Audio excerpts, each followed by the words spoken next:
Well, we almost made it through the entire series without having to do any sort of addendum recording.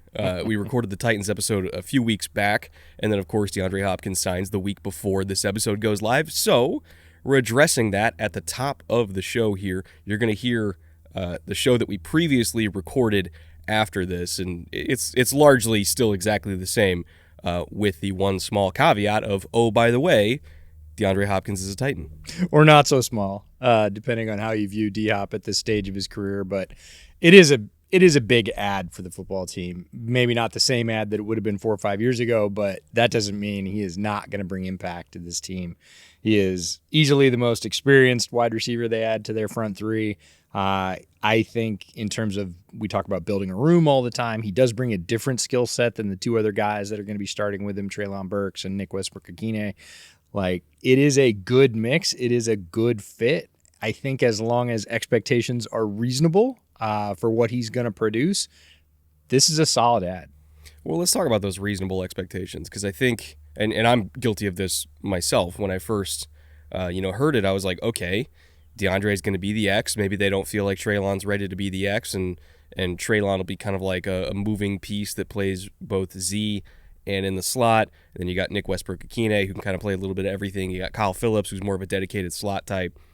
And, in the episode that you're about to hear, we talked about this receiving core, saying like the top three guys we feel pretty good about. You also throw in Chig as well. You throw in Derrick Henry. Like, the skill position group is good. They're just exceptionally thin. And when I heard about Hopkins, I was like, all right, he's going to be the X. We're 4 deep at receiver now. All the other guys can kind of move around. I no longer believe that's the spot he's going to play. And I went back and I watched a lot of Cardinals tape from last year. It was not a fun time for me.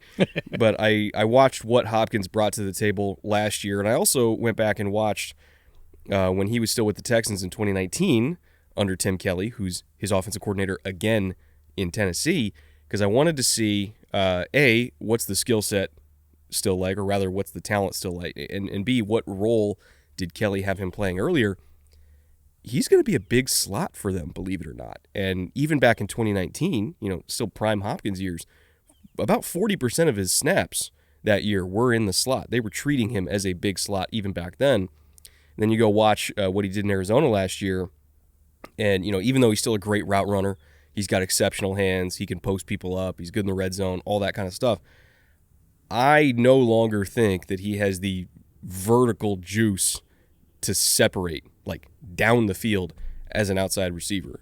Press coverage, which sounds blasphemous because it's DeAndre Hopkins, press coverage gave him a lot of trouble last year. He just didn't quite have that extra gas, when you're in your third and fourth step and you're trying to climb on top of the corner and get outside. He just didn't have that anymore. And so I do feel like Tim Kelly pitched him on the role that he had already played under him significantly before in Houston. Say, come be our big slot. Treylon has all the gas in the world to play outside. He's not going to have any trouble separating vertically. And then, we got Westbrook-Ikhine, and we got Kyle Phillips that can kind of do other stuff for us. We got Chig who can do other stuff for us. So I kind of feel like that's how they pitched him, you are a different flavor of slot for us, while also at the same time, please help get Treylon Burks ready to be the guy. Absolutely. And I think the interesting sort of interplay here is going to be between Chig and D-Hop on the inside, because you can use those two guys on either side somewhat interchangeably on routes, and that's weird because they're different body types, but they play the same way. Chig, I would say, has more gas at this point, so if you're going to go a little bit deeper down the seam, maybe Chig's got more gas than most people, though. It's true.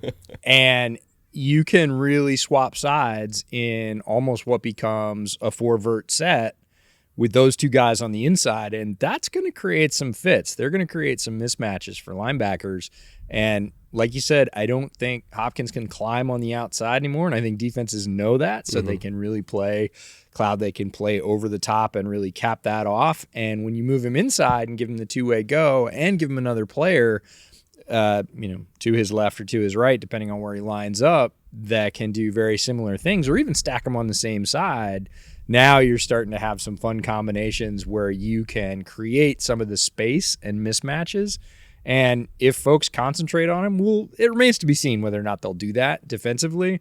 But if they start to concentrate on him, it's going to open up a lot of space for those other three guys as well. So I think it's a good role for where he is, I'll call it, in phase of his career. It's reasonable. They have good expectations, and he can probably succeed there. And that's what you're looking for when you bring a player in. And the money's decent too. It's $13 million a year. There are incentives that could get up to $16 million. So relative to the rest of the receiver market, that's like half of the top end that we expect for Justin Jefferson, eventually Jamar Chase. Waddle's eventually going to get that kind of money. Who knows what T. Higgins is going to get? But T's at least getting 25. AJ got 26, something like that. So like relative to the rest of the market, it's a pretty decent deal all around. I do want to mention though, and I know that this is old news for Titans fans and they want to get over it at this point, but I feel like at this point I would have just paid A.J. Brown what he wanted, so that we didn't have to do this the next year and invest a top pick in Treylon Burks and still pay money to DeAndre Hopkins. Like, I feel like the easiest solution was to just pay A.J. at the time, and now we're kind of scrambling to catch up here. And they did an admirable job of doing that, but I also feel like in an alternate universe, they probably just paid Brown. Yeah, sometimes there's shifting sands behind the scenes that we don't see. There's conflicts. Maybe a player doesn't want to be there. Maybe they are absolutely convinced they will get more eventually by going elsewhere, whether that's because of system fit or market, any number of things. And can never really say definitively this is why somebody stayed or went. But yeah, if you're just looking at the numbers, it looks a whole lot easier to just keep A.J. Brown. What was interesting to me is like Evan Ingram's extension. And again, Evan Ingram is ostensibly a tight end, and D-Hop's money is pretty similar. Is it? It's not far off. And when everybody was saying, oh, well, that's fine money for Ingram, and I said something like, hey, that's, it's a little high for wide receiver 3 money because that's eventually or basically what he's going to do with Jacksonville. The Jacksonville stands got on me a little bit about that. Cheers up to Duval. They get on everybody. That's right. Everything. Cheers up to Duval. You reacted. That's good.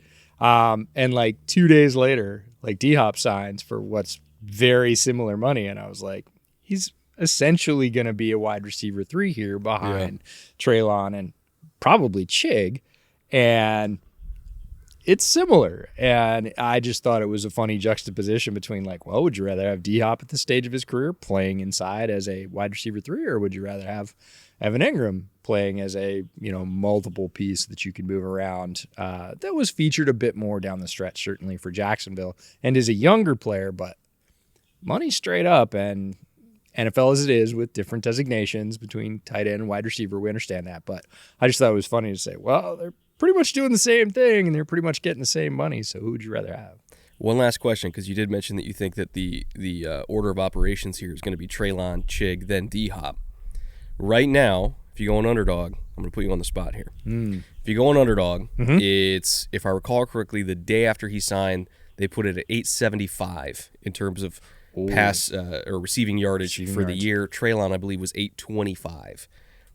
Do you think D-Hop gets over 900 yards on the year? And second question, do you think Burks outproduces him still? I'll take him in reverse order. I hope for the Titans' sake that Burks well outproduces D-Hop this year, because I think he should. He has the talent and skill set to do that. It's year 2. We saw some nice flashes. He's going to have to continue to develop. And I think, look, this is an underrated part of this entire signing, is that he's going to be able to learn those things from D-Hop now and say, hey, when you could run this route, when you did have the gas, what were some of the things that you did? Because he has an incredibly successful NFL career already. That's just going to help Treylon Burks. So I hope he takes all those lessons and his, still burgeoning physical gifts and blows the lid off and goes out and gets 11 or 1,200 yards. That'd be great for the Titans. I think the line for Hopkins is pretty good right where it's at. It's not dead on where I'm kind of like, It's not a line that makes me want to go in either direction, and that means it's a pretty good line. Just, throwing a dart, I would say under, but by 25 yards. I think if you're in a PPR league, not to derail this too much into fantasy, if you're in PPR, go for it, because he's going to get 1,000,000 catches. Yeah. I just don't think the chunk plays are still going to be there. That's still going to be Treylon Burks. And probably Chig quite a bit, especially after the catch. Chig is a monster after the catch. Yeah. I think if you're struggling with who to invest in, and we'll get to this later in the show, if you're struggling with who to invest in the Titans offense now that they have DeAndre, get Chig at a discount, get Tannehill at a discount, and then if you feel very strongly about Hopkins getting over 900 yards, you can invest in him there too. But I think in terms of best value, Tannehill's probably the best value you're going to get, and Chig is still, even at his ADP, Chig is still undervalued in my opinion too, because he is a fucking freak. So yeah, we're going to have links down below. Use promo code Bootleg over Underdog Fantasy. They'll match your deposit up to $100. So whatever you put in up to $100, they'll match it. They'll give you up to $100 extra that you can use on anything on the platform, whether it's the season-long pick'ems, whether it's the week-by-week pick'ems, if you're doing best ball drafts, and anything that you guys use that promo code for directly helps the show and helps us do more of this coming from beautiful Puget Sound in Washington. All right, EJ, you have your daughter's birthday party to get to. I have a bunch of other Titans assets to send to our editors, so we're going to go do that. But enjoy the rest of the show. It's a long one, and remember, the rest of the AFC South is coming after this. So with that, let's roll the show.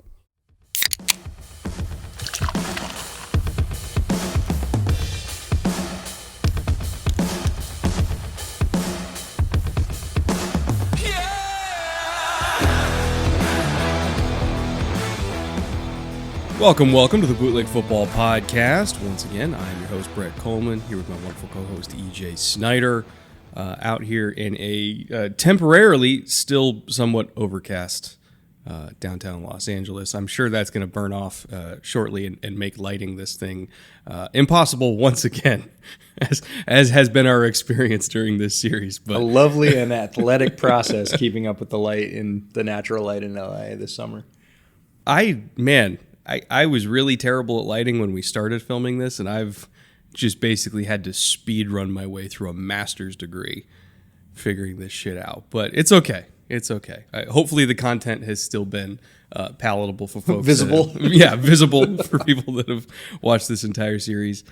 It's Titans Day, as we alluded to before, a team that is not being paid attention to whatsoever. We even have some friends in the media, like our buddy Ben Solak, was speculating that this could be a sneaky team to compete for like a top 5 pick in the draft. For the record, love Ben, does great work. I could not disagree with that more, mainly because this is a Mike Vrabel coach team. And that's like the equivalent to me of a Mike Tomlin coach team, which is it doesn't really matter how bad they are because their record's never going to reflect how bad they are. Like this team will always scratch and claw and fight and win games that on paper they're not supposed to win. So they're never going to have a top 5 pick. They're just not. Mike Vrabel's too good of a coach. This defense is too good. Like it is literally just Steelers South to me.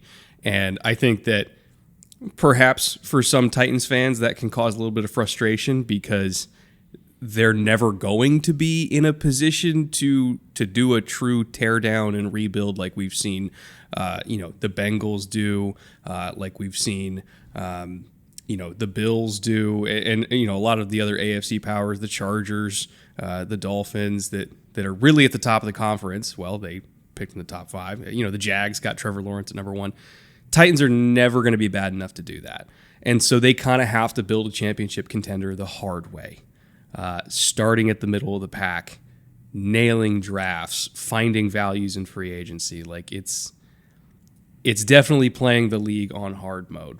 But at the same time, when they do go on their runs, which they have gone on their runs over the last several years, I almost feel more satisfied watching them make it work that way because I know that they were not the beneficiaries of having generational quarterbacks fall into their lap in the right year. Jacksonville. Yeah, and they're never going to be that way because it's just not the way they're built. Now, we're going to see some changes most likely in the way they're built because they changed GMs. But again, that power structure that really runs through Vrabel, that's very clear at this point. He won that battle. He is the voice in the room, in that organization. And this team is going to reflect him and the way that he wants to play, the way he wants to build, the way he wants to acquire talent. And it is a bit of a zag where the rest of the league is sort of zigging. And it does very much, to me, also feel like Tomlin Light or Tomlin Jr. Like he is the next one in line to do it that way. Because Tomlin, for the most part, hasn't deviated from how he wants to do it either. He has adapted with the league as it's changed, and I think Vrabel will do some of that. But there is I don't want to say old school, there is a hard-nosed approach to how this team is built on both sides of the ball. They are not all about stacking the wide receiver core with flashy playmakers, as we'll talk about today. They're going to do it their way, and the results are never going to be worse than medium. And when they do hit on their particular philosophy, which we've seen really recently, and this is the part that sort of amazes or surprises me, is this team probably leads the league in not being talked about. There is less airtime in general about Titans football than almost any other what I would call good or solid football team. There's a lot of ink and press aimed at, bad but improving teams, and a lot of ink and press aimed at the sort of top 5 to 8 teams in the league. And there's this vast middle, and the Titans are just kind of floating in that sea. And I think they're more anonymous than they should be, because they've shown very recently they can be a very good, very powerful football team that can be a contender late into the season and into the playoffs, but nobody's treating them that way.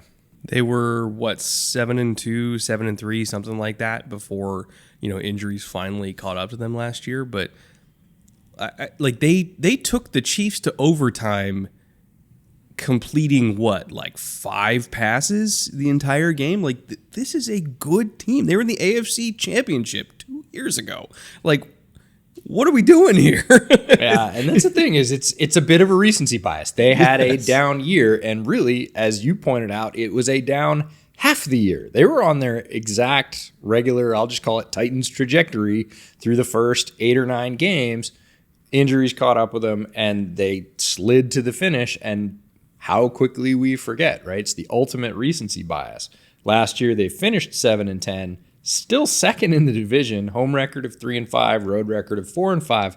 Really, the last 5 games doomed them 0-5. Again, late into that injury spate, they weren't giving anybody a game.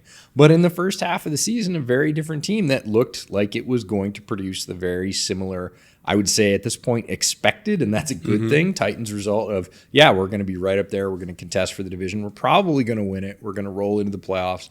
And then, unfortunately, we're going to experience an early exit from the playoffs. That also has been a bit of a Titans hallmark that Vrabel's going to have to get over, much like Andy Reid had with his Philadelphia tenure, where everybody said, he does well every year. His teams are good every year, but can't win the big one. And then he could. And I feel like Vrabel will do that at some point as well. But they were on that path, fell off because of injuries midseason, and now everybody's just like, we're not going to talk about the Titans. Looking at the effectiveness summary, which is what we look at for EPA per play for a bunch of different categories, I want to preface this by saying that they finished with the 26th best power score, which is like our amalgamation of all the different EPA numbers and everything like that.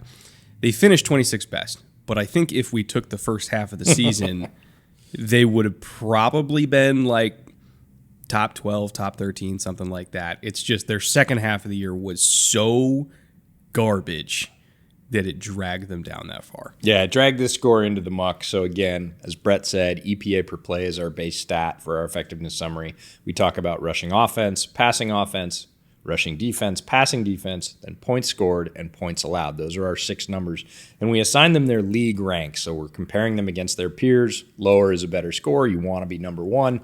Rushing offense, 26th. Not a position Titans fans are used to. This is a top 10 rushing team with Derrick Henry pretty much every year. 26th is uncharted territory for them. Again, there was a reason for that. Passing offense, 22nd. A little bit more familiar territory. The Titans are never, I feel like, going to be a top 10 passing team, even when they have sort of high flight weapons. That's not how they lean their offense. They're going to be fine if they're, say, a top 5 rushing team and a top 15 passing team, which they've been in the past. That's going to be great. But this last year, slipped to 22nd. Again, if we took these numbers midseason, week 9, they're probably okay. It'd be very different. Rush defense, number 1. Here's what you hang your hat on, Titans fans. Best in the league.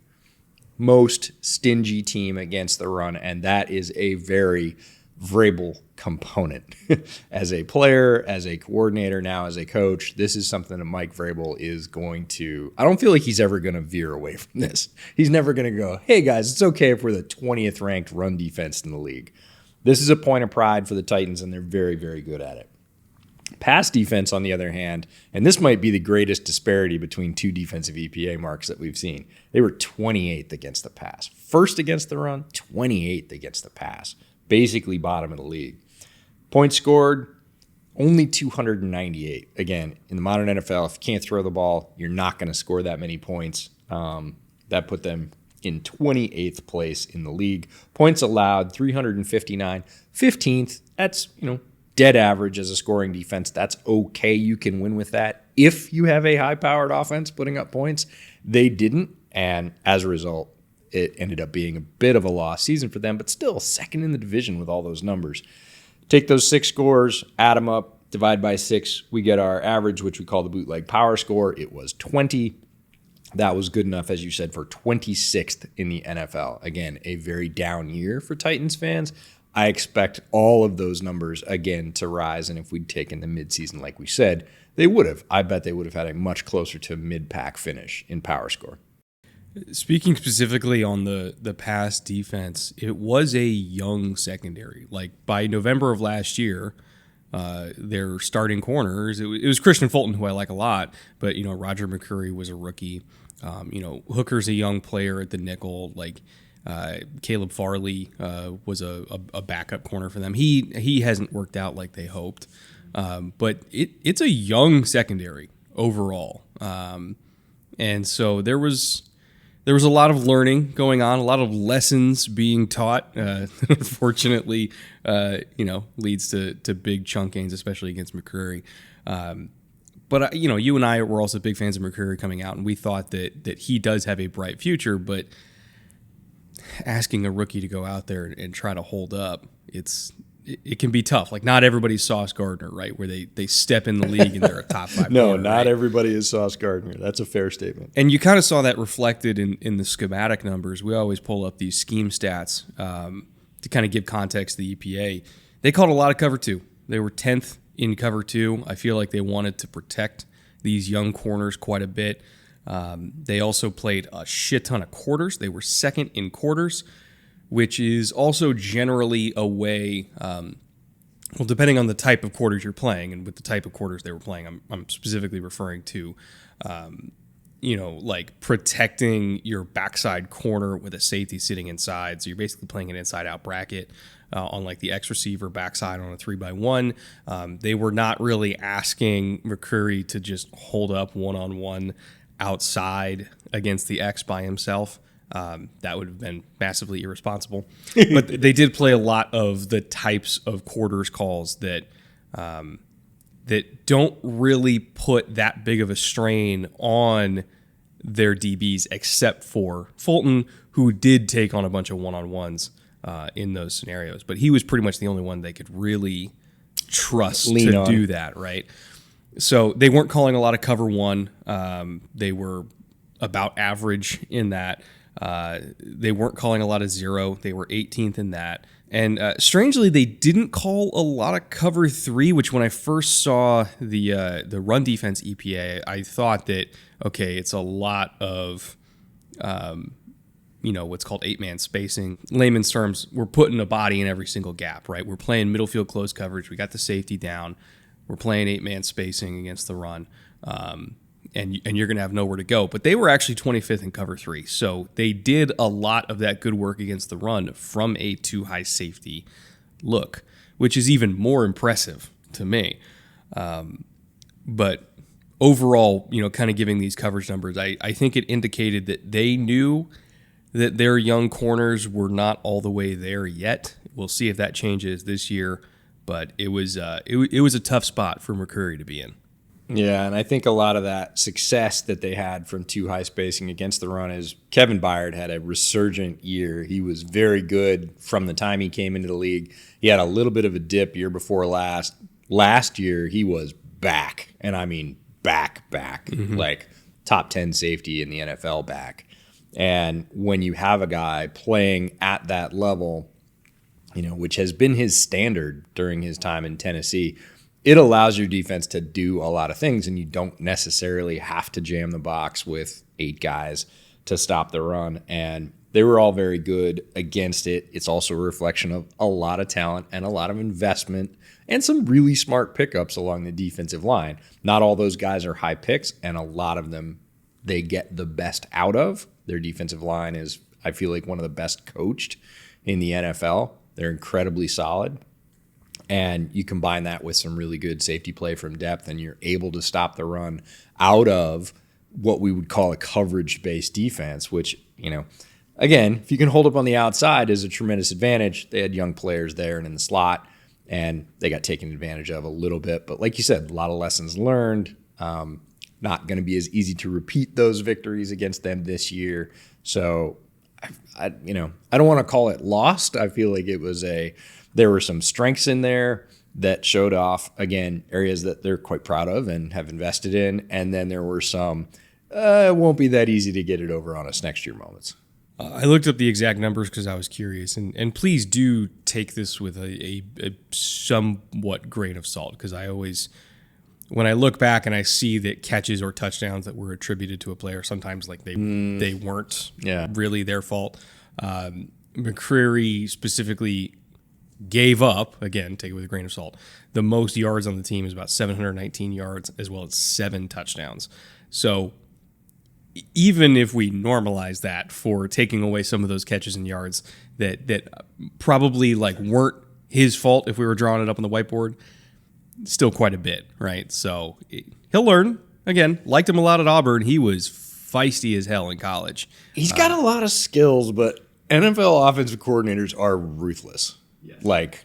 That's their job. If they win, they stay. If they lose, they go. And when they find a weak spot on tape, they will just push it. They just drive their finger into it and push that nerve as many times as they can until the other team can find a way to adjust and stop it. And if it's personnel-based, not necessarily scheme-based, and the two intertwine, but if they find a personnel weakness in a particular scheme and they know they can get one over on you, they're just going to keep calling it. They're not going to be like, okay, ease up, 10-run rule. That doesn't exist in the NFL. They're going to be like, get as many points off that route as you can, and they're just going to continue to push. And they push McCreary as a rookie, and until he bucks up, and we both think he has the skills to do that, but until he learns those lessons and makes some stops, gets some ball production like he had at Auburn, and says, not through my gap, they're going to keep doing it. Yeah. Looking at their blitz percentage, which is tied in a little bit with their coverage, they were 23rd in bringing pressure on 3rd and short situations, which some teams bring a lot of pressure in 3rd and short because they want to just get in the backfield. Titans were not one of those because their defensive line was so good that they didn't feel like they had to compromise themselves by bringing a nickel off the edge or anything like that. 3rd and medium, they were even less. They were 28th in blitz percentage, again, because they had a very, very good front four when they were healthy. Correct. Caveat. And they were 27th and 3rd and long in blitz percentage. So this was a team that wanted to get home with 4. When they had all their dudes, they absolutely could. And then dudes started getting hurt. So again, the story of this team was injury. On paper, their defensive line is still good enough to win with 4 this year. I would completely agree. And again, we'll go with the underrated theme. I would say 2 out of the 3 guys on their 3-man, defensive line, defensive tackle rotation aren't names that get talked about outside of circles of people that watch defensive and offensive line play and the interplay there. Danico Autry's a badass, man. Danico Autry is a badass, and so is Tier Tart. We're going to talk about keeping him. He has a very particular role in that defense. It is not flashy, but it is key in the same way that DJ Reader is key in the Bengals defense. Like, they don't play the same role, and I'm not saying they're the same player, but their importance to this particular defense is the same. And then the one that everybody talks about is Jeffrey Simmons, and rightfully so. He's a defensive superstar on the defensive line. But like 2 out of 3 are badasses and really good at their job, but the average NFL fan outside of Tennessee probably can't name them. And that feels very Titans-like, for lack of a better verb.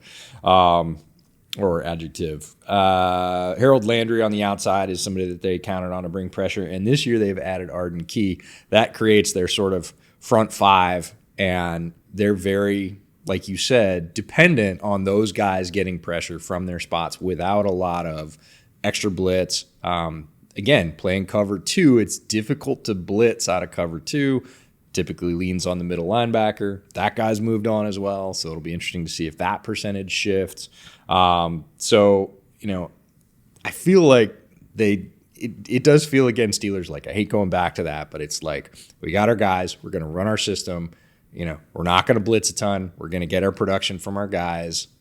We teach them up in our system. We draft them typically or acquire them based on what we like, which isn't the same thing as everybody else likes. I don't think that Tier Tart would be effective if you just dropped him into systems around the NFL. Like, there are a few that he would, but I don't think he'd be the same player. Again, they are very good at matching skills to needs of their scheme, just like the Steelers are, and they get really good production from those guys, and they count on it. And when they're not there, the weakness might be that they don't adjust as readily. They're not as flexible when those guys go down and their backups aren't quite as good. One, not to like derail our format too much, but I want to bring this up now just because I found it so fascinating. And I'm going to be relying on you Titans fans in the comments to let me know what the hell happened here.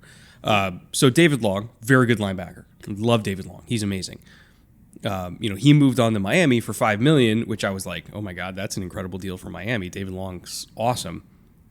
And then they signed Azeez Al-Shire to replace David Long, also at $5 million, roughly the same age. I think they're like 7 months apart. What's going on there? Like, why not just keep David Long if we're just spending $5 million on a very good, mid-20s linebacker? I would love to get some context in the comments because I truly don't know what the order of operations was there. Again, happy they got Al-Shire because he's awesome as well. Mm-hmm. But I just want to know why they let David Long walk out the building.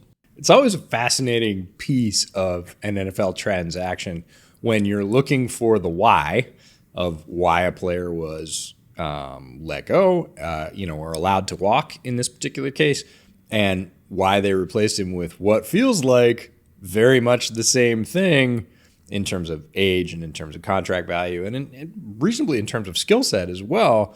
Like, why not just keep the one you have that's familiar if you're going to be in the same range? Is there something going on that is unseen? When it's an obvious difference in age, you got a lot younger, or you get a value for a guy that's, an ascending player, but, isn't as big a name as the guy that's, been playing on your roster for, like, those are obvious differences. You go, okay, I get it. I get why they did it. Or we just knew that, X guy didn't want to play for Y team and he was moving on no matter what. You go get whoever you can, and if it turns out the same age and money-wise, okay, but look, he was never going to resign with blank. Here, it's sort of like, does he just like Cuban food? Like, what's going on? This is X, and this is X, and they both play the same role. They're both about the same age. They both get the same money. Like, what's the deal? All right, let's get to the offensive stats here. Shocker, Tennessee was very high in outside zone at 37%. That was 4th overall in the league. When you have King Henry, yeah, you're going to be running a lot of outside zone. That is what he is best at. That is what he is better than almost anybody in NFL history at, is outside zone. It's such a rare thing to see a running back like Derrick Henry. Yes. Where you know what they're going to run. Mm-hmm. You go into every single game knowing that we're going to see that man on outside zone 15 plus times this Sunday. And you still can't really stop it. Like, unless the offensive line is absolutely beat to shit, which they were last year, but like when the offensive line was reasonably healthy and you had Henry at the peak of his powers, you knew exactly what the game plan was. And they still would beat people to death. It's very, very seldom that I think we get to see an offense like that, where they are so physically dominant and where the running back is so physically dominant that they don't really have to out-scheme you. And I truly hope that we get to see a few more years of healthy Derrick Henry. Obviously, things have started to catch up to him a little bit at his age, but if we get a few more, not even fully prime, but just like 80% years of Derrick Henry, he's going to be one of the top 15 rushers in the history of the sport, probably a Hall of Famer, definitely already in the Titans, like Ring of Honor. But I want to see him get there because I feel like he's one of the last modern running backs that will get the workload to get there. I would completely agree. And throughout his career, there have not been very many ways to stop Derrick Henry.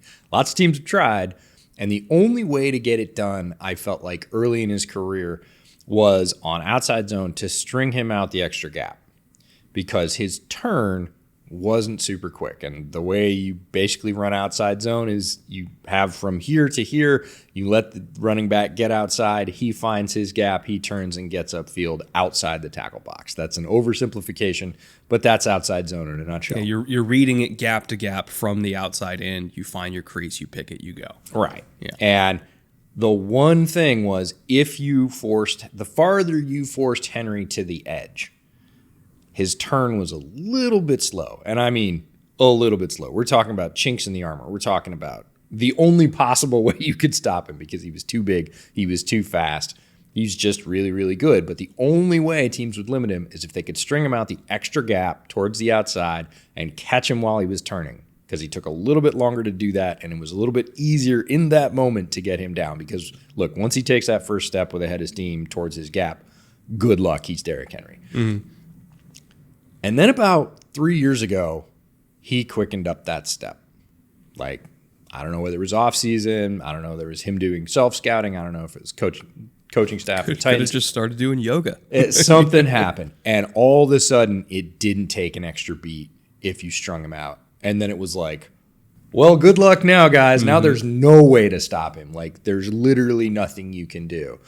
And I feel like when that happened, that was about when we do this with running backs. They get towards the high 20s and people go, when's it going to happen? Especially guys like Derrick Henry with a ton of carries, a lot of tread off the tires. When's it going to happen? Is it now? Is it this? Is the 2-game dip of, a sign of things to come?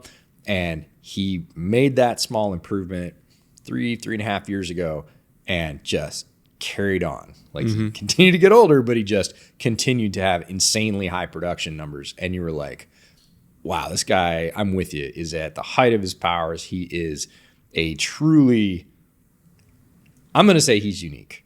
I don't think there's another size-speed combination. There have been a lot of NFL running backs, but when you look at how big he is and how fast he is still in the open field, I just don't think there's anybody else really like that. There's other people with like production and everything else. I think like when he's really striding out, it reminds me a lot of like Eric Dickerson, which is a common comparison that he's had, but also with like Brandon Jacobs' size. Yeah. So I really don't know if that's ever existed. No, I use the term unique, and you know this about me, very sparingly, because it's a superlative. Unique means the only one. Mm-hmm. Derrick Henry, I think, might be somebody I'd apply the unique label to, and I just want to see more of that because, look, I'm a football fan. I'm greedy. We got to see him live in Seattle a couple of years ago when they were in Seattle, and watching him break off those runs in the fourth quarter when the Titans were left for dead. Like, they were getting shellacked in that game. And they didn't come back with the pass. They came back by handing the ball to Derrick and just grinding them down. It was a very Derrick Henry game. Yeah. Like, nothing. First half, nope. On the road, nothing. Oh, man, I just don't think they have the horses. I don't think they have the horsepower to overcome this deficit. And they never wavered. So it was a very Titans, very Vrabel, very Derrick Henry game. And they just literally kept grinding. And then it started to break because Titans fans are super familiar with this. You've watched this for many years. Pound him, fourth quarter. They just can't hold up. They couldn't hold up. He started gashing them. They came back. They ended up winning an overtime on the road game that not a lot of people gave him a chance in, and we just kind of looked at each other and went, that's it. That's the Titans in a nutshell, and that's how they win games, and that's how they're so consistent. The faces of those Seahawks fans leaving the stadium, it was like, oh my God, they did it to us. Like, we knew they were going to do it to us, and they did it to us, and we couldn't stop it. What the hell? Which is what Titans fans or Titans opponents, fans have said for a long time is we knew it was like you said, we knew it was coming this week. We knew what our job was. We came out with the best plan we had, and it didn't measure up. Looking at the pass game specifically, because again, we talk about the run game a lot, but the pass game still does exist in Nashville. Because we have to. Yeah, unfortunately. Yeah. Again, a lot of these numbers I do think will change significantly because of the changes made to the offensive line. They were 10th in play action percentage last year because they were doing whatever they could to just try to slow down pass rushes.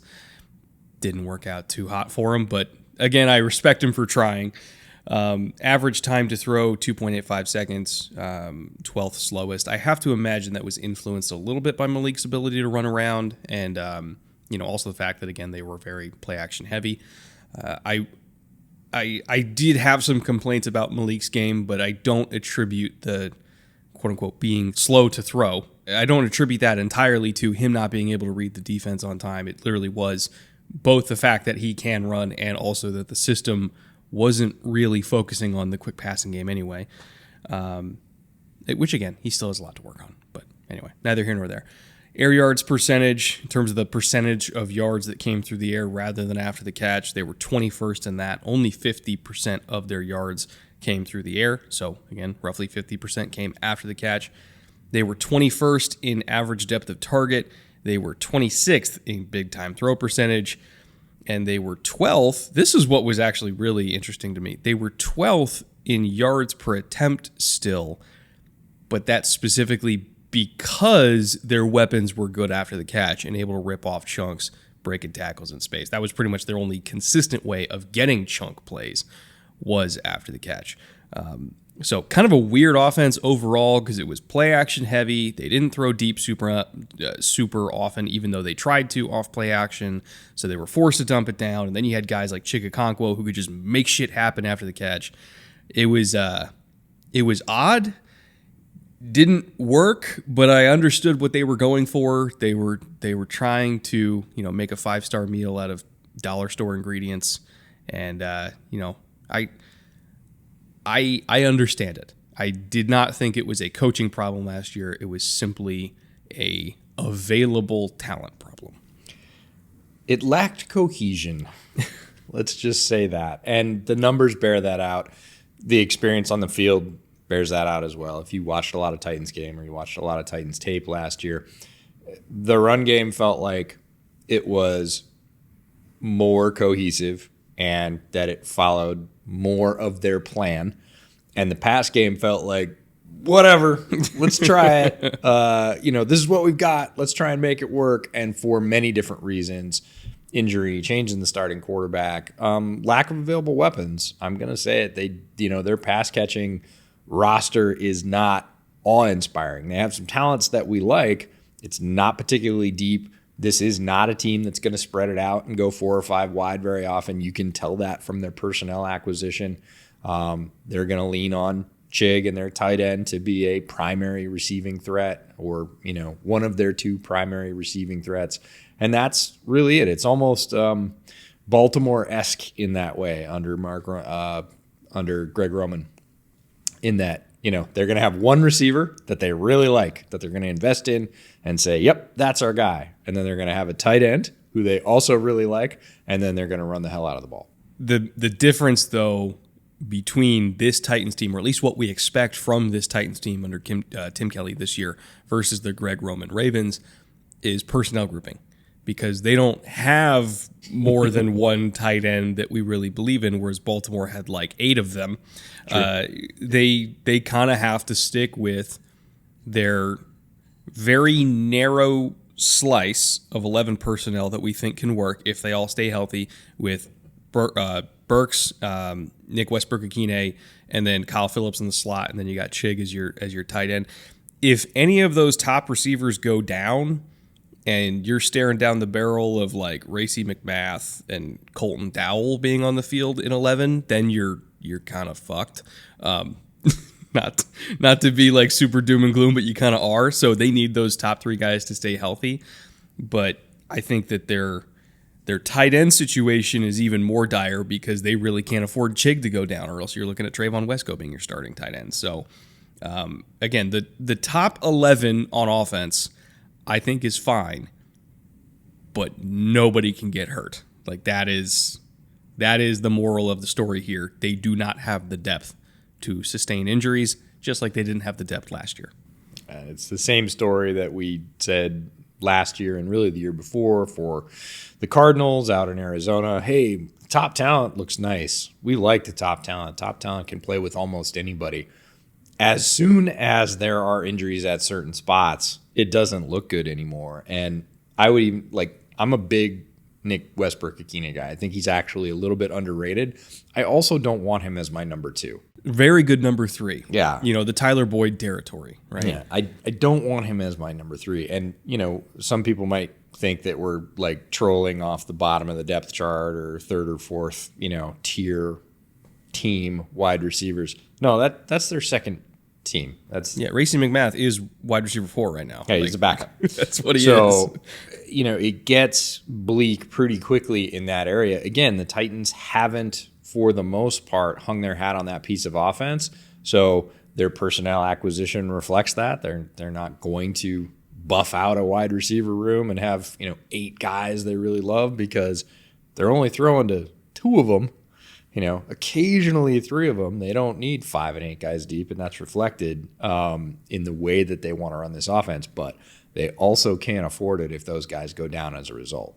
Well, why don't we talk about the man that has been tasked with improving the depth, not just in the receiving core, but really everywhere on the team. This is Ran Carthon's first year in Tennessee. Thought he did an admirable job with the situation that was handed over to him. I'm still not entirely sure what was going on with Robinson when he got let go. From what I understand, there was some sort of divide between him and Vrabel about something. I don't know what. Yep. And when push came to shove, Vrabel won. Yep. Would love to hear a story about that at some point, just to see what happened. Because I thought Robinson, overall, I thought he was a plus on the organization, not a minus, right? There was obviously some stuff that he missed. I felt like he kind of botched maintaining the offensive line and investing in the offensive line. But there were a lot of picks that Robinson made that I thought were genuinely awesome. So I don't think that he was like a drain on the organization. That being said, water under the bridge. Ran Carthon's here. He also, I thought, for a first-year general manager job where he was tasked to come in and fix a disaster of an offensive line in 1 year and try to improve depth in the receiving core and, try to inject even more talent onto the defense, handle a bunch of contracts that were bloated and not sustainable. You have a quarterback situation that is still not settled. Like, there was a lot on his plate to manage, and I thought he did a pretty fine job. Yeah, he certainly didn't have any shortage of tasks when he arrived in Tennessee. Now, the timing with Robinson was very strange. To see a GM let go midseason is almost never happens. Exceedingly rare. Yeah. So there was definitely something going on. It does feel like for whatever reason, he and Vrabel reached a crossroads they couldn't get past. Vrabel got the vote of confidence from the organization. Robinson moves on. Ran Carthon's a name we've heard, bandied about for a couple of years now as, look, this guy's going to be a GM. Like, he's got a really good sterling personnel record in his stops. He's going to be considered. And when the time's right and he likes the organization, he's going to be a GM. That comes to pass. I feel like the handshake between he and Vrabel is probably going to be pretty tight, because if Vrabel's the guy that's standing on top of the mountain, he definitely had some input into who the next GM was going to be. Feels like he and Ran Carthon probably agreed on a fundamental level of how this team should be built. But yeah, no shortage of things for Carthen to do when he showed up, because not a perfect team, and certainly not the young and ascending. It feels like a little bit of tear down and rebuild while trying to maintain. It's not a to the studs, fire sale type deal, but there were elements of that. There were some rooms that needed to be gutted, and he got right to it. Vrabel's in year 5. We've sung his praises multiple times. We both think he's one of the top and steadiest coaches in the NFL. He runs a very level ship, and we've seen some huge swings with injury, with a GM moving on midseason. Like, there have been things around the Titans seasons for the past 2 or 3 years while he's been there. Same result. Like, he is a steady hand, and we really appreciate that about him. Another team that has an assistant head coach designation, also in charge of the defense and the defensive line, Terrell Williams, 5th year as the Tennessee defensive line coach, gets that assistant head coach title as well. Offensive coordinator, you mentioned earlier, Tim Kelly. It's for his first year, but he was the pass game coordinator last year. Poor guy. Again, throwing shit at the wall and didn't saw what stuck. Didn't have a lot of horses to run that offense, so I think we'll get a cleaner representation of what he would like to run this year with a healthy slate. I hope so.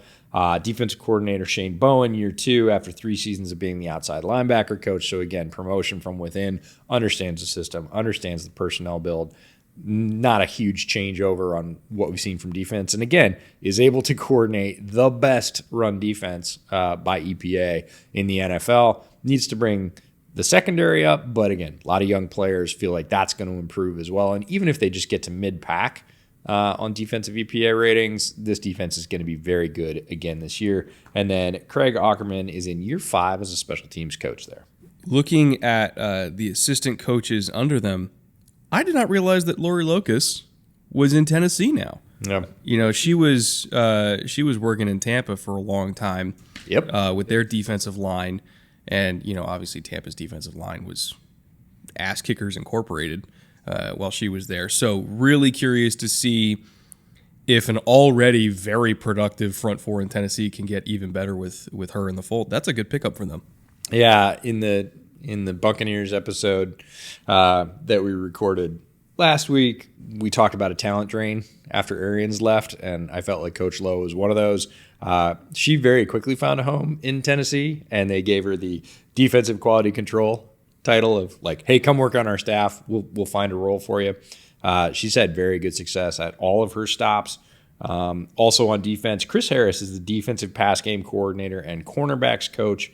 9 years already coaching in the NFL. That makes me feel old. Spent the last 3 as a DB coach for Washington. And, of course, he was a safety in the NFL himself for 8 seasons. On offense, Rob Moore, Jets fans will recognize this name, is the wide receivers coach.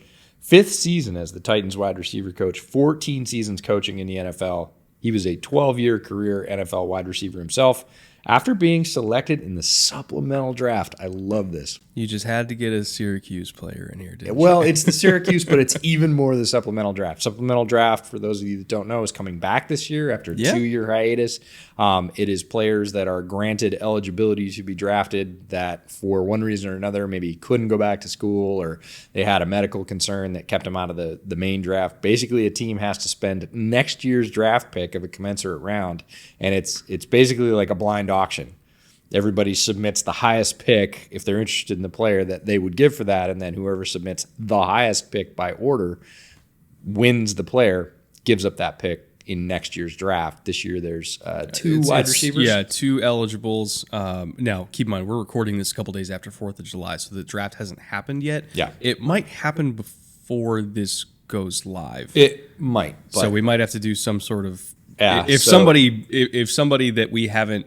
or some team that we haven't released yet makes that big, we'll have to do some sort of supplemental recording thing. But sure. Just keep an eye out for the supplemental draft. It's awesome. Rob Moore, great career as a Jets wide receiver. Always cool when guys that go in the supplemental draft, because there's not very many of them overall historically, go on to very productive NFL careers. Mm-hmm. Obviously, spending more than a decade in the league is a very good NFL career. And then Charles London is the pass game coordinator and quarterbacks coach. Spent the last 2 seasons in Atlanta as the quarterbacks coach there, so he's seen some turnover, and now gets to work with the trio of Titans quarterbacks that we're going to talk about as we go down. Well, speaking of the quarterback one there, not focusing yet on Malik or Levis, but focusing more on Ryan Tannehill, as well as the weapons that Ryan Tannehill has to throw to, which we've already talked about extensively. I find the valuations in Tennessee to be mostly pretty fair, from a fantasy perspective. Like, let's say we're doing best ball drafts, or, you're in your home league, or you're doing dynasty, although a lot of dynasty drafts usually happen right after the NFL draft. But some people wait until July to do dynasty to kind of, let the water settle a bit. More so do research. Like, a lot of people haven't done their research by May, so they need the summer to do research, and then they'll get together with their friends and do their dynasty drafts around this time of year. And I do feel like a lot of the valuations are pretty fair for Titans players. For a team that doesn't get paid attention to, fantasy players sure do. Derrick Henry's going as RB8 right now, which, again, totally see the argument for it. Not a pass catching extraordinaire, and also has a lot of tread on the tires, starting to deal with some injury stuff. Could very easily outperform RB8, but I understand the argument for it. Treylon Burks, who has a lot of talent, but hasn't yet proven that. Yep. Or rather, proven that talent will translate, is going as wide receiver 36. He's the highest drafted receiver in Tennessee, which is, again, totally fair. And then you got Chig Okonkwo, who outproduced Burks last year, and he was a favorite of the show. I think we had him on our 10 Gems episode, right? I don't know if we had him on 10 Gems, but we did interview him at the Shrine Bowl. One of our favorite interviews, one of the first in-depth interviews we did at the Shrine Bowl, and fell in love with that guy almost immediately as a player. Really liked his tape, but when we got the chance to sit with him and dig in and understand his journey at Maryland and how he'd progressed as a player and where he was, we both felt like he was going to be, we really thought, an under-the-radar value, and then he went to the Combine and blew that up, and that sort of soared his stock, and then everybody knew, or most everybody knew, but we felt like we were sitting on that one a little bit early, and then we're like, oh, okay, now everybody sees it, because very fast player, very good pass catcher, but also a guy that had dedicated himself to understand blocking. You can go back and watch that interview on this channel. Said that he did not like it at first. It was not his cup of tea, but his coaches sort of kept on him, and then he came to like it.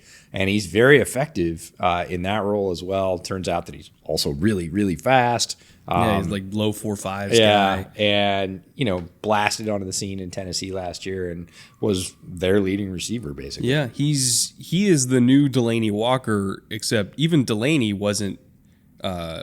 he didn't excel as much as like a Y tight end. He was more of a move tight end that was also a good blocker, but as a move tight end, whereas Chig, you can put him at Y and he's fine, or you can put him on the move and he's a great blocker on the move too. So I think he could potentially be, as sacrilegious as this sounds, an even better version of Delaney. And he was somebody who I compared to Delaney when he was coming out. Huge fan of Chig.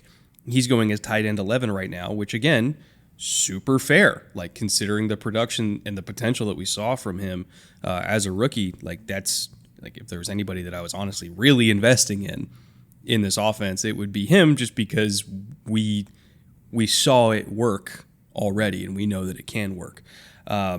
Kyle Phillips, if we're value hunting, like just pure value hunting, I know that Nick Westbrook-Akine at like wide receiver 47 is one that a lot of people zero in on, but Kyle Phillips, to me, is a better receiving threat than Westbrook-Akine, and he also happens to be going super late at wide receiver 114. Oof. So his ADP is 215.8. Again, you're looking at like a last round pick type guy here. Before his injuries last year, and especially in training camp, all we heard was, oh my God, Kyle Phillips is the best receiver on this team. He was getting open more than anybody. He was catching everything. He's tough. And again, another guy that we saw at Shrine Bowl week up close and personal, interviewed him.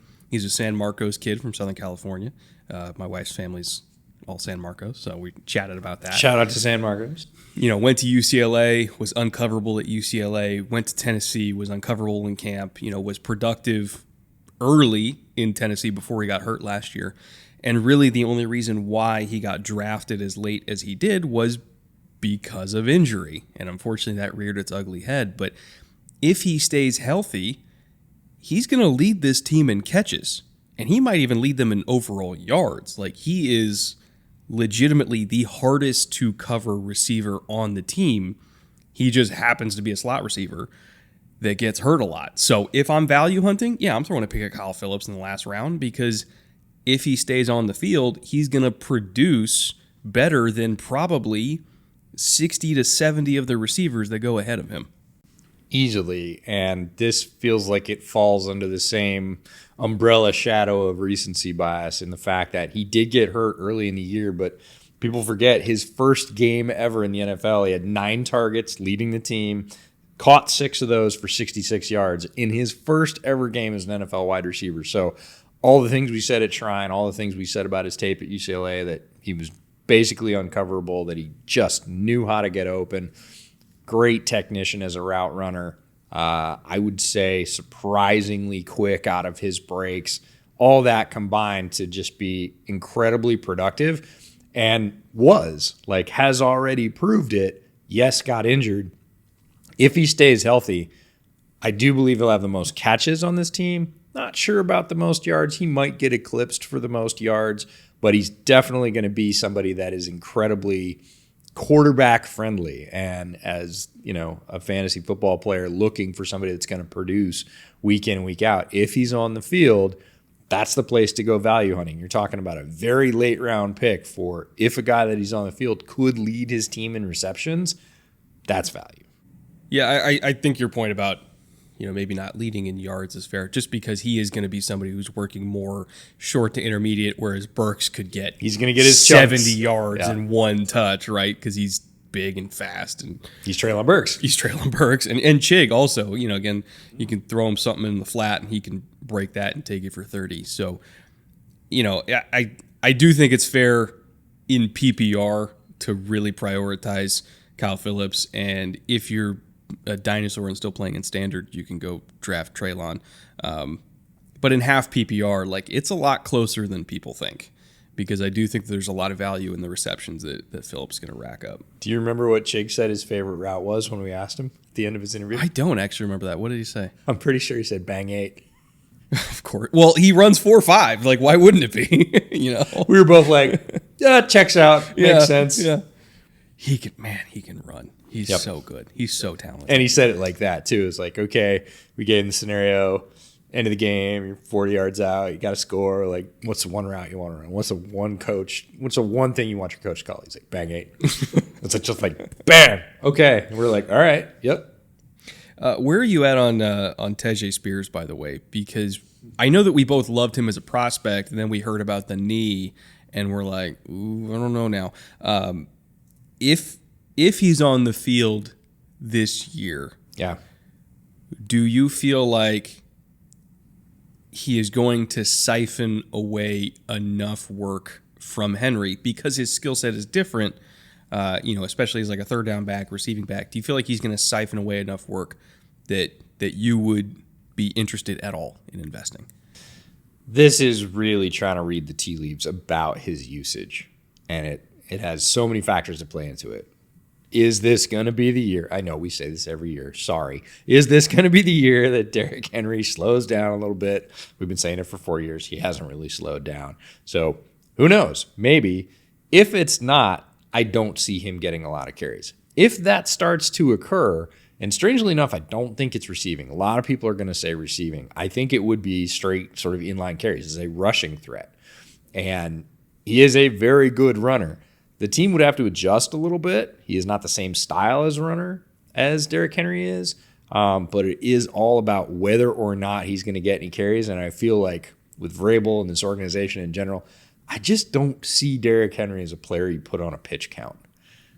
Either he's healthy and he's in there and he's producing, or he's hurt and then it's Tejae Spears time. There's not a lot oh, Derrick, we want to rest you. Derrick doesn't seem to strike me as a player that's going to be oh, cool.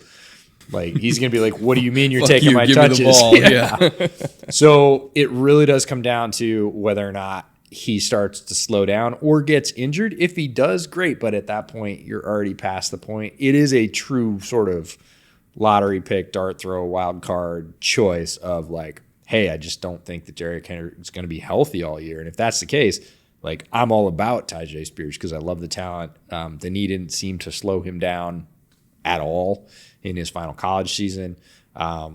I like him a lot, but it's just, like I said, trying to look at the crystal ball and say, is he going to get on the field? If he gets on the field, I feel like he'll be productive, but it's a big if.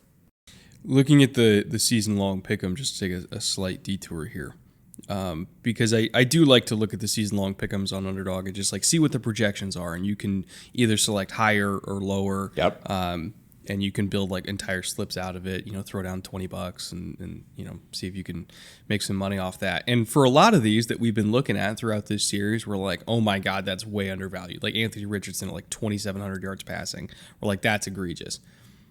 Derrick Henry's is really hard because it's at 1225 rushing for the season, which is like the exact number that I would expect from him. Yeah. You'd be guessing on about 25 yards. It's such a narrow slice. Like I don't know if I would. I would just stay away from it because in I my feel you're heart gonna of get hearts, what we just said at the opening of this show is we really want to see Derrick Henry stay and have some good productive years. And even if it was at 80% and 1225 would actually be less than 80% of his peak years, I don't want to jinx it. I want to see like 1,400 yards out of Henry this year. I feel like that would be a very successful season. And I feel like if I bet the under, it feels dirty. If I bet the over, it's, jinxing it. Like I just want to stay away from that one. Treylon Burks is at 825 receiving. That one I'll probably go higher just because, again, he's somebody where you can give him a screen and he'll take it 70. That's going to happen a few times this year by itself, let alone all the other cheap stuff. He's the clear number one. He's the clear number one on that offense. He might not be number one in catches. We just talked about that, but he is the clear first read. If he's open, throw it. Big play threat. If he's even, throw it because he's going to make 50-50 balls into 60-40 balls in his favor or better. He's going to get the chances, and when he does, the chunks are going to come. Now, if it was a touchdown number for Burks, I think I'd stay away from it. But a yardage number in the 800s. Well, his touchdown number is 4.5 receiving touchdowns for the year. So if you think he's going to score 5+ times, I know. Which it's just so odd because when they get in the red zone, they don't typically throw fades to the alpha. Like that's not their thing. But he's so explosive. That I could see them doing like the tap pass sweeps, and that technically a receiving touchdown counts for these purposes. I think the greater catnip for me is the yard number. It feels low, not because the Titans are going to be super prolific, but look, if Tannehill stays healthy, he's going over that number. Like Burks is going over that number. Yeah. So if you feel as confident about that as EJ and I do, or maybe if you feel as confident that it's not going to happen. That we're idiots. If you think I'm a moron, which I know is a lot of you out there, feel free to use promo code Bootleg over Underdog Fantasy. They will match whatever your first deposit is up to $100. So if you put in 10, they'll give you an extra 10. If you put in 100, they'll give you an extra 100 that you can use on literally anything on the platform, whether it's, again, those season-long pick'ems, or if you want to do in-season pick'ems where you're picking hires or lowers on individual players and individual games, and you're building all the slips, and there's 20x payouts, all that stuff. Or if you're doing best ball drafts, or if you're doing, just leagues with your buddies, anything like that, whatever you want to do on Underdog, they'll give you all that extra money to use on that. So again, that is promo code Bootleg on Underdog Fantasy. They'll match your deposit up to that 100. We thank Underdog for sponsoring this show and all of our shows this series. And with that, EJ, let's get to free agency. We talked about all the work that Rand Carthon had to do upon arriving in Tennessee, and this is one of the biggest lists we're going to see throughout the entire series. A lot of names here, a lot of snaps. Impact, maybe not as much impact, but a lot of change. Going to start with Ben Jones, the center, played 66% of their snaps. He'd been a stalwart for them, still unsigned. Josh Jeff Swaim, tight end, moves on. Taylor Lewan, left tackle. That was expected. Again, he'd only played 6% of the snaps last year. Zach Cunningham was a sort of, I want to say it was a high profile or a high potential addition at the time. It was a bit of a lottery ticket. Didn't work out. They let him go. DeMarcus Walker from the Titans to the Bears. Good pickup for the Bears. Is a guy I think they're going to miss, even though he only played 33% of the snaps as a rotational guy for them. He was very effective in those snaps as a sort of under-the-radar contributor. Nate Davis also goes to the Bears. This is another great pickup for the Bears. He played 66% of the Titans' snaps. So, again, they have a plan for how they're going to replace those snaps on the offensive line, but we're counting it as a loss. Dennis Daly, the right guard, 90% of the snaps. So that's addition by subtraction, if we're being perfectly honest. In terms of what we saw on the field, yeah, they're not. Again, these are names. They've moved on. When we get to the impact category, it's like, might actually be a positive impact. He would not have played 90% of the snaps if they had literally any other option. Fully agree. Next name is in a different category. David Long. 63% of their snaps. When you're talking about cover two, my mind automatically goes to who's the middle linebacker. Like, such a dependent scheme on one position, and David Long was the guy running the middle for them last year. Again, we have questions about why they let him go because he was effective. I really do think it just comes down to because Rand Carthon came from San Francisco, he was familiar with Al-Shaair. If I have a theory, it's that Rand knew Al-Shaair, and that was it. Nothing against David Long. I think it was familiarity. Yeah, we both like him as a player. Bud Dupree, longtime edge fixture for the Titans after coming over from the Steelers. He moves on to the Falcons. Again, 40% as a rotational edge for them. They're going to have to replace those snaps. Austin Hooper ends up signing with the Raiders. He played about half of their snaps. Mario Edwards Jr., again, rotational guy. About a third of the snaps, just over. Again, name moves on. Not a massive loss necessarily. And then Robert Woods, Bobby Trees, player we love. Never really worked out in the Titans the way we thought he would. Actually like his fit with the Texans a little bit better where he landed. Played a ton of snaps for them. He was their number 2. 78% of the snaps as a wide receiver is a lot. Ends up getting $7 million to move on to the Texans. I feel like he's in for a resurgence. I feel like he's fully healed from injury, and he's in a spot where he's going to make a little bit more impact. Again, they lost him. I don't necessarily feel like they really replaced him. They sort of slid Nick Westbrook-Ikini into his spot, which is fine. He has familiarity with the system and everything else. And in terms of like straight production, it's probably in Nick's favor. Again, Bobby Trees didn't have the production we hoped he would in Tennessee. But overall, that's a laundry list. That's a list as long as your arm. And we didn't even name everybody. Those are just the players that we felt like had a lot of impact or played a lot of snaps. It's almost reminiscent of if there had been coach turnover and they changed schemes. Like, that's the kind of list you would see, but they didn't. So it's notable in that regard. In terms of who they brought back, obviously some of those names they would have liked to keep, but when you have to pay Jeffrey Simmons $23.5 million a year, hard decisions need to be made.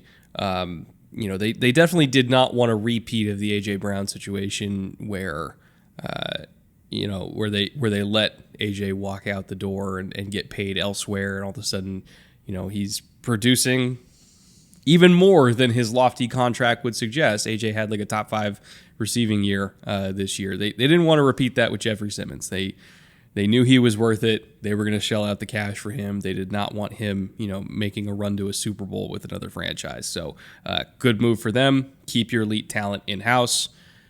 Please. Gotta do Going it. forward, please keep your elite talent in-house. Aaron Brewer, they also brought back. Nick Westbrook-Ikine, only $1.26 million. So compared to wide receiver 2. I get it. It's a cheap receiving core. In fact, it's probably the cheapest in the league because it's rookies and Westbrook-Ikine. Middle round rookies and Nick Westbrook-Ikine making $1.2 million. I would bet that it's going to be hard to get lower than that. AJ's probably making more than their entire receiving core combined. Easily. Like even into like the 9th, 10th guy. He might be like you're talking about the full 9 like the entire. I was going to say he's easily making more than the starting 3. Yeah, it might. Yeah, and throw the tight ends in there too. He's probably making more than all of them. So yeah, again, they're trying to moneyball this receiving core, and if you're getting Westbrook-Ikine for 1.2 compared to the 7.6 that Bobby Tree's got, I get it. I get it. And then Tier Tart, who you talked about earlier, got $4 million, which in this current interior defensive line market, where again you got guys near the top like Simmons making close to 24, divide that by 6, and you're getting another starter in Tart. That's a good deal for them, especially in this system. I feel like some people might look at it, especially if they're not familiar with the tape, and look at Tier Tart and go $4 million. That seems kind of rich for a guy that's really a pure nose tackle. Like, what are we doing here? Look what happens if you take him out of the lineup. That's what we're doing here. We're assuring that we don't have to see that for only $4 million. Solid signing. In terms of third-party additions, not many like major money contracts like what we saw with Simmons. The most they spent was a little under $10 million for Andre Dillard to be their starting left tackle, while you got the rookie manning the right side. Arden Key, they spent $7 million on, which again in the current edge market, perfectly fair value. Sean Murphy Bunting, somebody who I don't know if we brought it up in the Bucs episode last week, but he was like a very good nickel in Tampa, and also somebody who could play outside as well. But I think he's gonna get a lot of snaps in Tennessee, and for $3.5 million, I was all about it. I thought that was a great pickup for them. Daniel Brunskill also brought in from the 49ers. Carthon has familiarity with him. Solid interior starting offensive lineman. Not going to blow you away, but solid. And then Alshire, who just because of who was in front of him in San Francisco, where you got Greenlaw and you got Fred, like there's not snaps to go around there, but your upward mobility is limited. Yes, but he would start on most teams in the league, and Rand knew that and brought him in at $5 million. So again, not like huge money deals, but very good values here for their third party additions. I really feel like Sean Murphy Bunting is a sort of key pickup that again got very little or no press. His addition puts other people in the right places. He is going to play outside for them. He is going to start for them. I think he fits their system, and it makes it so it feels to me like when one member of an offensive line team goes down and that unit all has to try and fill in or cover up extra gaps. It feels the same in the secondary, right? We've said this for multiple teams throughout this series. They had the one corner. They didn't have the other corner. And so it solidifies that other corner spot for them with what we think is a very solid player. Lets McCreary focus on the slot. Fulton's on the other side. Gives them stability and doesn't force them to take players and move them around and put them in roles. It sort of resets them and puts them all right in the correct spaces in the secondary. I feel like for what that is, if you could do that for $3.5 million and be pretty sure you're going to get solid play out of SMB, which I think they will, that's a really good underrated move. I thought that was, if you're putting feathers in Rand Carthon's cap early, like I think that's one Tennessee fans about midseason are going to look back on and go, that was good. Yeah, I mean $3.5 million is like kicker money, and you're getting a starting corner out of it. So that's a really, really good deal. I want to know like how he didn't get more anywhere. Like I thought, okay, like 5 or 6, something like that. Yeah, sometimes when you wait in the process though, that money's just not there. I guess. It's a very selective game of musical chairs in terms of who has money and who has spots, right? Some teams are trying to shed payroll. Some teams have a lot of money, but their defensive secondary is already set, and it all of a sudden comes down to like, well, there's 2 teams left you could sign with. Pick one, and maybe it's not for the money you thought you're worth. Moving on from free agency to the draft, not the biggest class. They only had 6 picks total. So they really had to make them count. The number one priority going into the draft, and we said it many, many, many times, oh my God, please get a tackle. Yeah. Like that was all we wanted. Was like, don't take the bait on Will Levis at 11th overall, because if you put Will Levis behind that offensive line without taking a tackle, not going to go well, right? And so we were begging them to pull the trigger on a tackle, and they did do that at the top, and still got Will Levis in the second round anyway. We're patient and rewarded, I think, in terms of the Levis sweepstakes. Round 1, pick 11. Want to talk about Peter Skoronski out of Northwestern, my top offensive lineman in this draft. A lot of people had tackle, guard questions. I felt like he could play tackle given the chance. We're going to get to see that. He's the only rookie starter penciled in for the Titans on the offensive side of the ball. I think he will play and play well early. I think this is a really solid pick. It's not particularly sexy. It was incredibly needed.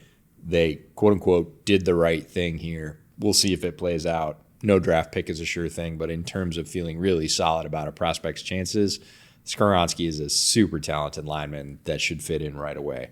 They wait, round 2, pick 33.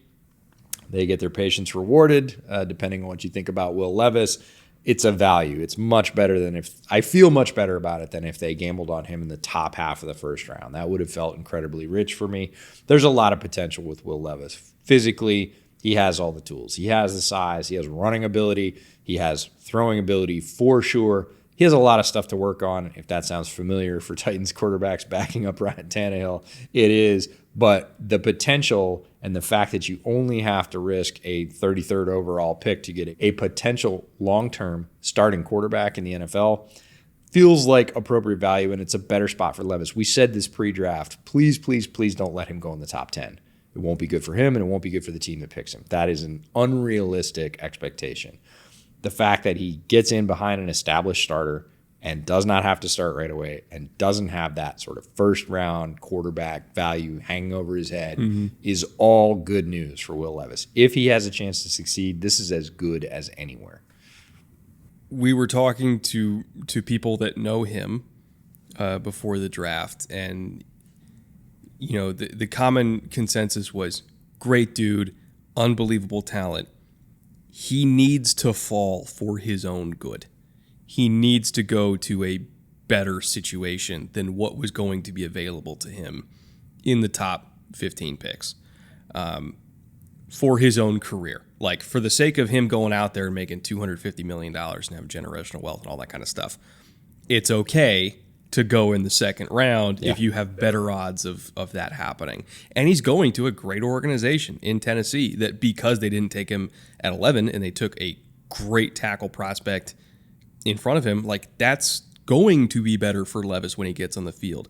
He's going to have a better chance to succeed. He's going to have a better shot at getting eventually a $40, $50 million a year contract than he did if he got drafted 20 slots higher for an extra like $15 million or whatever it was. So, like, financially, obviously, like, it sucks to slide and lose out on money in your rookie contract. But for quarterback specifically, like, go to the best team.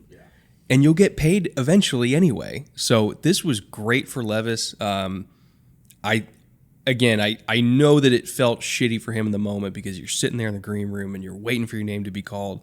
This was good for his career. This was good for his chances to succeed.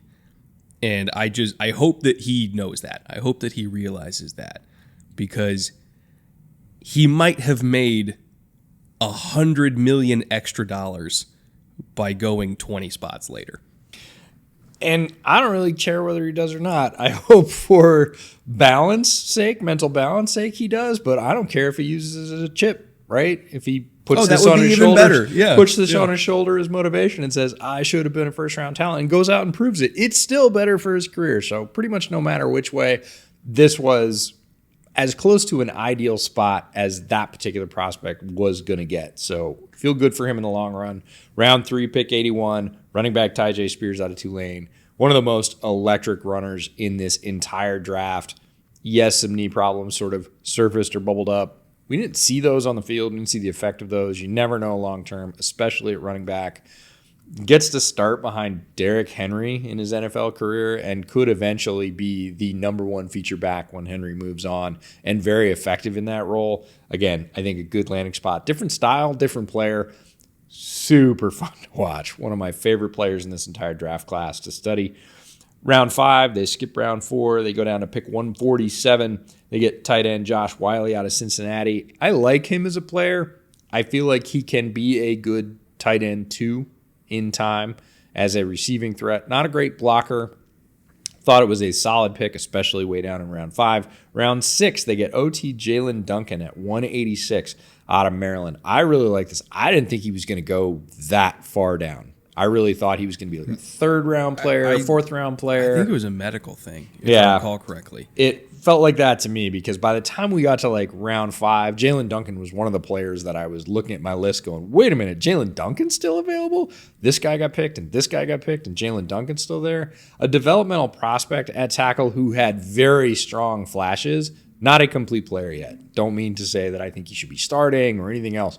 But if you're going to gamble on somebody, I would say from the end of round 3 on down, Jalen Duncan was as strong a bet as many other players in this draft. The fact that he lasted around 6, pick 186, really good value for the Titans. And then their final pick, round 7, way down at 228, wide receiver Colton Dowell out of Tennessee Martin. Local kid for them, certainly had scouts that knew him and knew his game. He's currently in their sort of second team of wide receivers or second string. We'll see. 7th-round wide receivers, lottery pick. He better be good at special teams if he wants to be on the 53.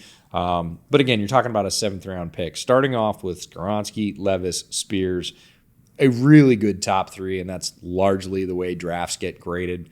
Some decent depth and, lottery ticket start throws further on down that made sense for where they're at as a team. Really solid first draft for Ren Carthon. Yeah, again, for 6 picks, that's about as good as you can hope for. And like we said, we thought that he walked into a tough situation and did the best he could, and this was the best that he could with the resources available to him. One other quick note on Levis. I understand the trepidation with him as a prospect. Decision-making at times was a mess. Accuracy at times was a mess. But like we said at the top of the show, this team is never going to be bad enough to select a quarterback that is less messy as a prospect, right? They're not going to be bad enough to take Caleb Williams. They're not going to be bad enough to take Drake May. They're not going to be bad enough. Who's the Washington State kid? Oh, Cam Ward. Yeah. They're probably not going to be bad enough to take Cam Ward either, who's getting a lot of top half of the first round buzz, right? Keep in mind, I've studied Ward a lot less than I've studied May and Caleb so far. But I'm just talking. No incarnate Word film study. I'm just talking about guys that are getting crazy hype, right? Like sure. Cam Ward's getting crazy hype. They're not going to be in the top 12 picks. So you gotta take who you can realistically take, which means taking a swing on an uber physical talent that seems like a really good dude, seems coachable, has a lot of warts that, thank God, you don't have to put on the field right now. He is their best case scenario for taking a young quarterback. It is what it is. So, Titans fans, unless you want your team to just monumentally suck so that you can get a shot at a top prospect, that's all you can do is take Will Levis in the 2nd round. That's your only option. Unless the worst things happen, right? And we don't want the worst things to happen for players or for teams. But if in week 1, Tannehill and Derrick Henry both get hurt, right? Mm-hmm. And maybe you got a shot. But I still doubt it with Levis. That's the thing is their defense is too good. Right. They're not. Vrabel is going to drag this team to 7, 8, 9 wins no matter what. Doesn't matter who's starting. He's going to find a way. He and his group of coaches, which are very strong, are going to find a way to get them mid-pack. And that is a point of pride for them, and they're going to do it. So, yeah, if you get a chance, and people might be saying, well, they should have spent the 11th pick. They wouldn't, on what? They wouldn't have gotten a lot better. The top 3 or 4 quarterbacks in this draft were gone by 11. So they're going to be in that position every year. They took a swing on Malik Willis last year. They took a swing on Will Levis this year. You have to keep taking those swings because eventually Tannehill's going to age out. A lot of people have already started to say that he is at that point where he's declining, and you can see that in his numbers. You better have something on deck, and if you haven't taken swings, you can't wait for the perfect spot because you're not going to be super bad ever, and there's not going to be the perfect new car, value sitting there on a lot where you can just go plunk down 35 or 40 grand, buying your first car. You got to find something in a barn and go, well, the paint's not great, but the rest of it runs pretty good. Let's see if we can tune this thing up. Yeah, that's why the Steelers took Kenny Pickett. It's like, what, you think they're going to be bad enough to take Anthony Richardson? No, and they weren't. Like, they had a really shitty record in the beginning of the year, and everybody's like, oh, this is it. It's finally happening. We're going to see a 4-win Tomlin team, and then they rip off like 5 to go 9-8. And it's like, God, yeah, like that's why they took Pickett. They know that like that was the highest they were going to pick was in the middle. And that worked out for them. And it worked out. Yeah. All right, let's get to notable undrafted free agents. A pretty sizable list, a pretty big UDFA haul overall here. Again, Carthon kind of putting his stamp on the roster, or at least trying to put his stamp on the roster by bringing in as many dudes as he can and just seeing who he can fill this thing out with. Jacob Copeland is getting, got a lot of buzz when it was announced that Tennessee picked him up. I think he has a more than legit shot to make the final 53, considering the state of their receiving core overall. Caleb Murphy is one that I know you and I are rooting heavy for. Ferris State. I can promise you that not many people have gotten to watch Ferris State all 22, but we did. Yeah. we watched Caleb Murphy, dominated Shrine Bowl week. Not the most physically gifted edge, but, it has an unbelievable motor. Does have really loose hips, which I think when he did kind of, use handwork to kind of get around the edge, he could use those loose hips to flatten unnaturally quick at times. So if there's one trait that I do think he does have, it's good hips. But he's not the biggest guy. He's not the most explosive guy, but he's got good hands. He's got excellent motor. And again, the one thing he's got is hips. So we'll see if he makes it. I think he's got a decent shot.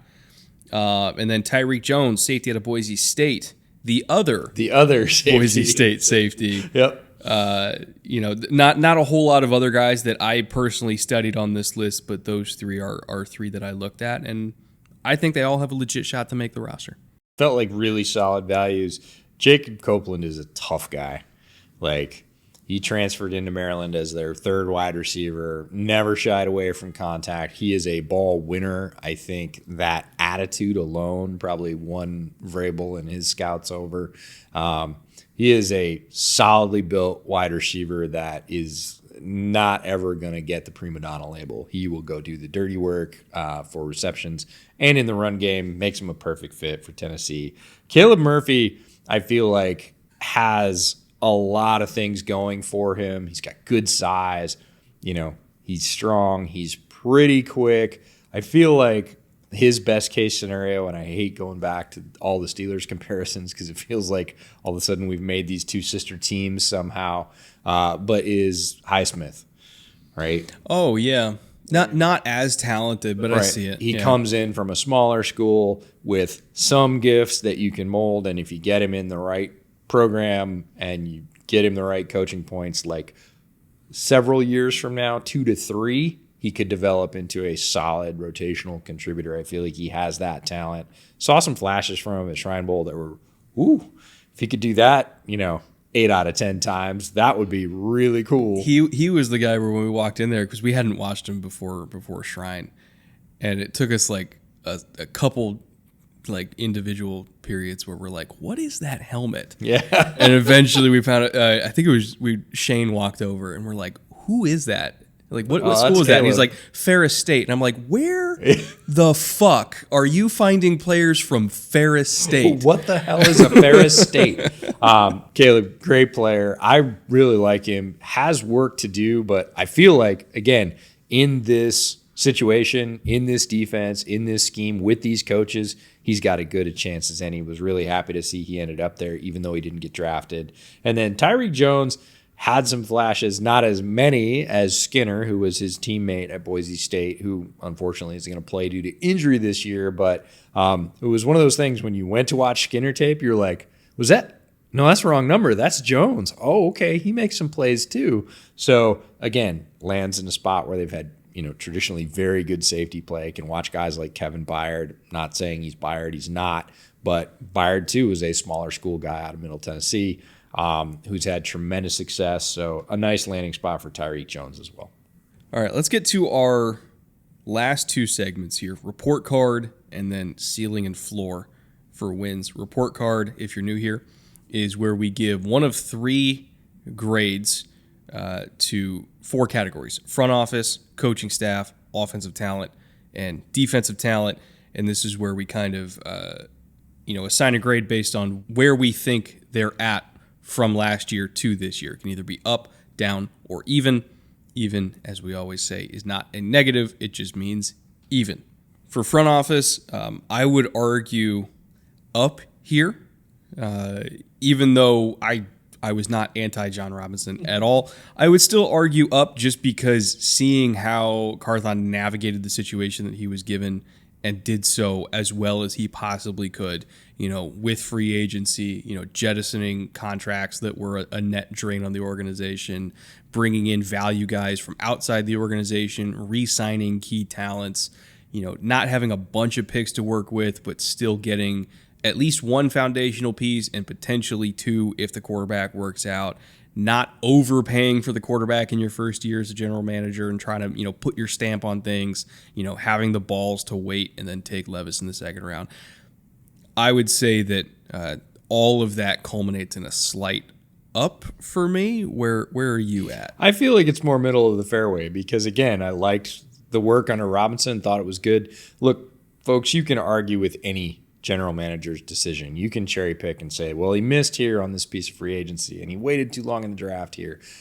Overall, Robinson had more good moves than bad, I think, and this roster shows that for the most part, receiving core aside. Rand Carthon, I think, again, kept the ball in the fairway, right? Did pretty well with the draft picks he had, did pretty well with a good free agency sort of hand he was dealt, didn't let Jeffrey Simmons get out of the building. Like you said, resisted the temptation to make a big splash in his first draft, which would have been a mistake, drafting Levis in the top half of the first round. So, again, sort of middle of the road. And, again, neutral's not bad. I feel like it was good, and it continues to be good in slightly different ways. Like Carthon did a lot of trimming that Robinson didn't have to or maybe would have had to.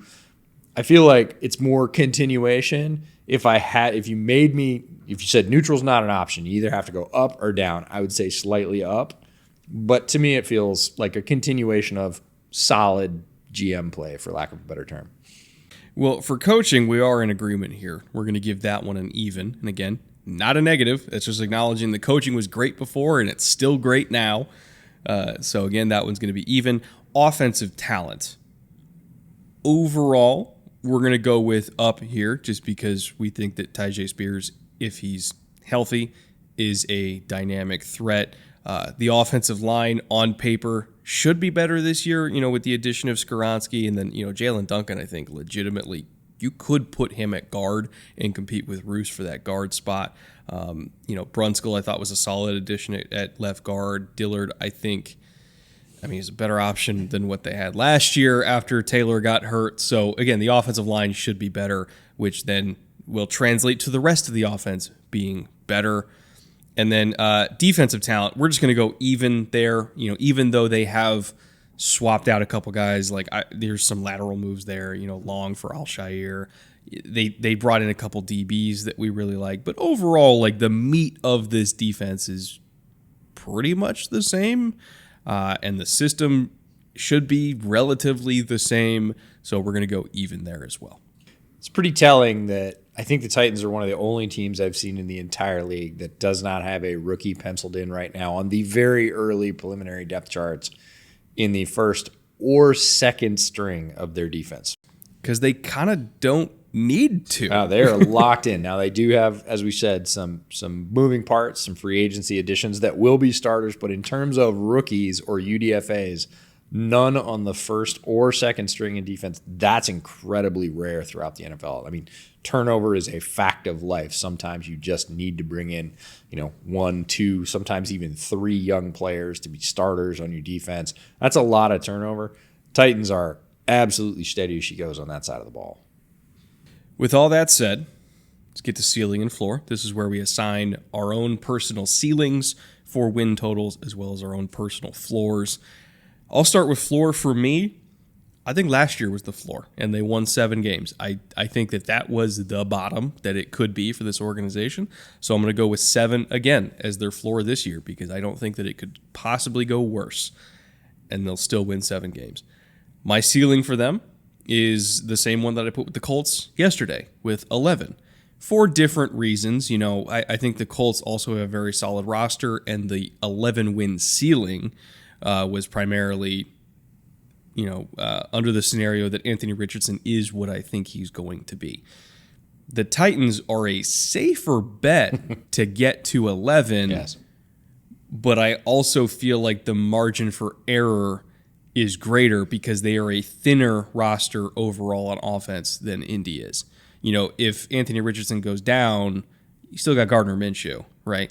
They still have a deeper offensive line there with the additions that they made. They have a deeper receiving core by far. They're deeper at tight end.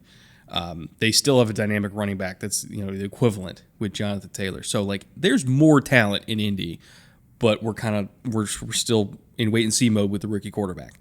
In Tennessee, we know what their quarterback is, but they have less talent around that quarterback. So it all leads to the same ceiling at 11 wins, but they get there a different way. Yeah.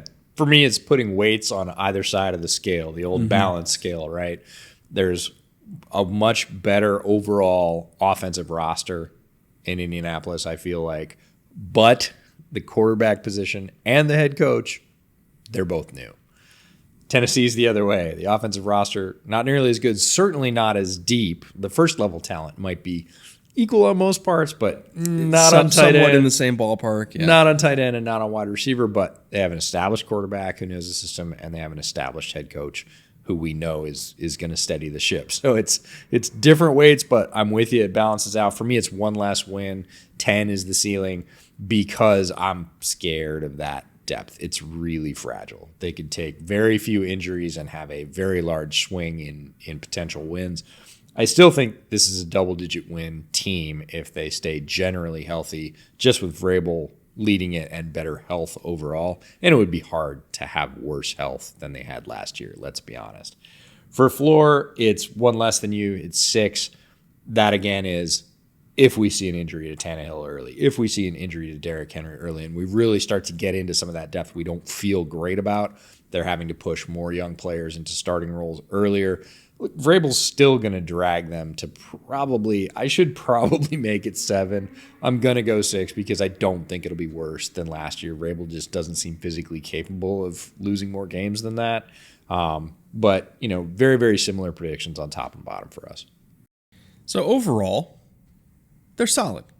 Very solid. They're not bad. They have the potential to be very good if they stay healthy. They're solid. They're still a threat in the AFC. They're still going to give the top dogs in the AFC a game every time they play against them. They're going against the AFC North this year. Each one of those games is going to be a knockdown, drag-out brawl. And I'm going to love every second of it. I really am. The Titans feel like sort of spiritual companions to the AFC North because they play 100% very similar football. Strong running game, just knockout defense. It feels like they could, transport to that division tomorrow and be like, yeah, why haven't they always been here?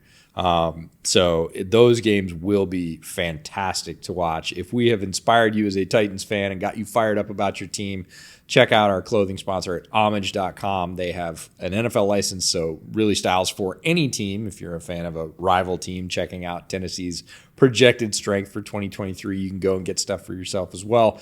You got 20 to 30 designs for each team, t-shirts, hoodies, some of the softest stuff you'll ever wear. Use the link down in the description. We get a cut of the proceeds. So we appreciate you supporting the podcast and your team at the same time. With that, we'll be back tomorrow talking Jacksonville Jaguars, which I know is a dirty word to the Titans fans that are watching this. Titans fans don't hate anybody except the Jags. So, if you want to come back to the comments tomorrow and just leave nasty messages and give us all the engagement, please do. Feel free. We'll welcome it. But yeah, we're talking Jags tomorrow, reigning division champs, talking about the additions they've made to potentially go on an even deeper run in the playoffs this year. A lot of excitement down in Duval. And then Friday, we're picking a division winner, which is a tougher task than you think. The AFC South is not a cakewalk contrary to popular belief. So with that, we'll see you guys back here tomorrow talking Jags. And until then, later.